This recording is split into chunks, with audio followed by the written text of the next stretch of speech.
Absolutely, it's time to make some pressure. And many would argue that that pressure should have come much, much sooner, before this conflict started.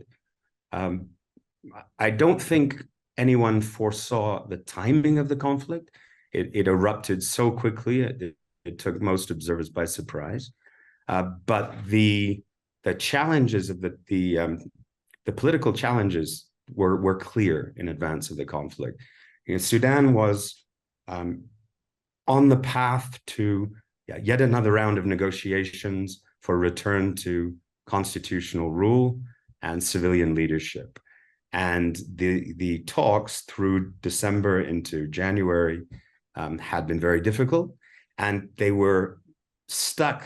In particular, there was one issue that was incredibly vexed, and that was that the armed forces should all be integrated and that the RSF should become part of the Sudanese armed forces, which essentially meant that its leader, the General Hemeti, would become subordinate to General Abdel Fattah Burhan, a commander of the Sudanese armed forces.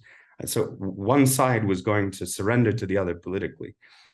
And that talking point was, it could not be resolved. And I think the warning signs were there that this could lead to armed conflict. It just happened faster than anyone expected. Now, since the US, Saudi Arabia, other countries didn't use sufficient leverage to get an agreement prior to the conflict, now is certainly the time to try. Saudi Arabia is perceived as being essentially neutral between the two parties.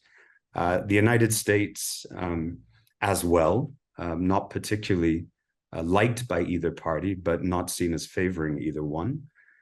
So together, they have both the credentials and the leverage to potentially deliver some kind of preliminary result in pre-negotiations.